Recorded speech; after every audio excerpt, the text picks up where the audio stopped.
Caps for Sale, a tale of a peddler, some monkeys, and their monkey business. This book is told and illustrated by Esphyr Slobodkina. And also, this book is celebrating 75 years old.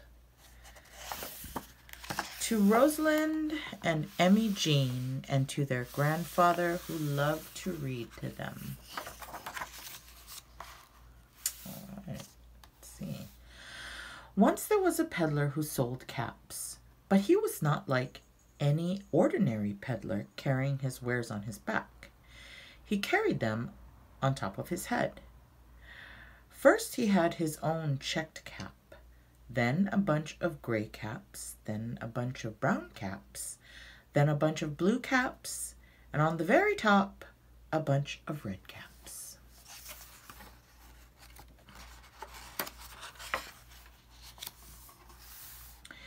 He walked up and down the streets, holding himself very straight so as not to upset his caps. As he went along, he called, "Caps! Caps for sale! 50 cents a cap!"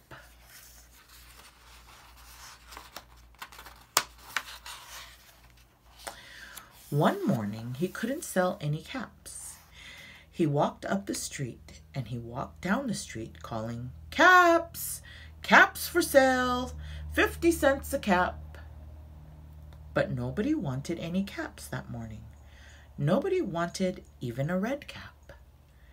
He began to feel very hungry, but he had no money for lunch. "I think I'll go for a walk in the country," he said. And he walked out of town slowly, slowly, so as not to upset his caps. He walked for a long time until he came to a great big tree. "That's a nice place for a rest," thought he.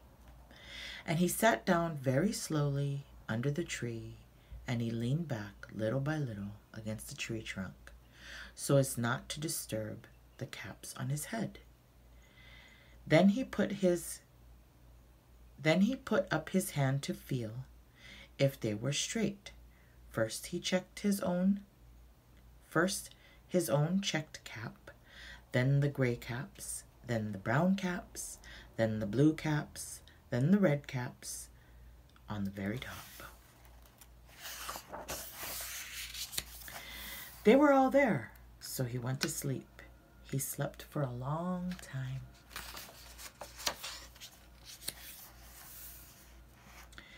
When he woke up, he was refreshed and rested. But before standing up, he felt with his hand to make sure his caps were in the right place. All he felt was his own checked cap. What happened to his caps? He looked to the right of him, no caps. He looked to the left of him, no caps. He looked in the back of him, no caps. He looked behind the tree, no caps.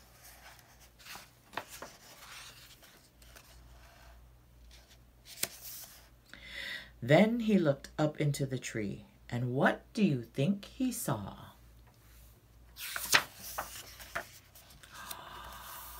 Look at that. On every branch sat a monkey. On every monkey was a gray or a brown or a blue or a red cap.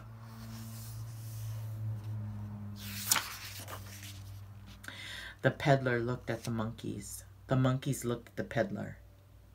He didn't know what to do. Finally, he spoke to them.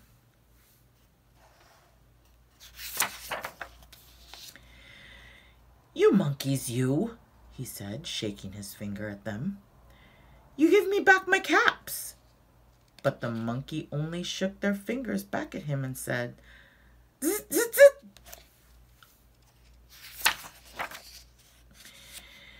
This made the peddler angry, so he shook both hands. He shook both hands at them and said, "You monkeys, you give me back my caps." But the monkeys only shook their hands back at him and said, What did the monkey say? How do you make that sound? Zit, zit, zit. Ooh, ooh, ooh, ha, ha, ha, ha. I like that one. Now he felt quite angry. He stamped his foot and he said, "You monkeys, you give me back my caps." But the monkeys only stamped their feet back at him and said, "Ooh, ooh, ooh, ha, ha, ha, ooh, ooh, ooh." By this time, the peddler was really very, very angry. He stamped both feet and shouted, "You monkeys, you must give me back my caps." But the monkeys only stamped both their feet back at him and said, "Ooh, ooh, ooh, ha, ha, ha, ha, ooh, ooh, ooh."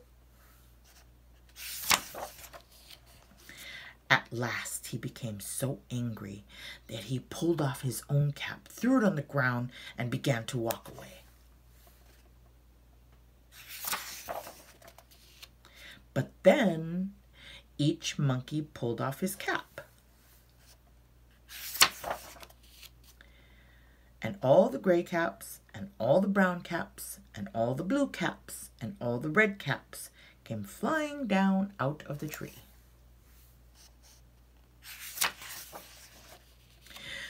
So the peddler picked up his caps, put them back on his head, first his own checked cap, then the gray caps, then the brown caps, then the blue caps, then the red caps on the very top. And slowly, slowly, he walked back to town calling, "Caps! Caps for sale! 50 cents a cap."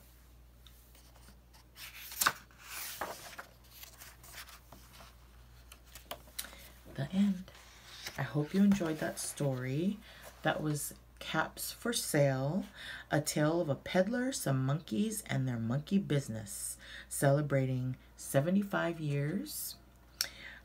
Told and illustrated by Esphyr Slobodkina. Have a great evening.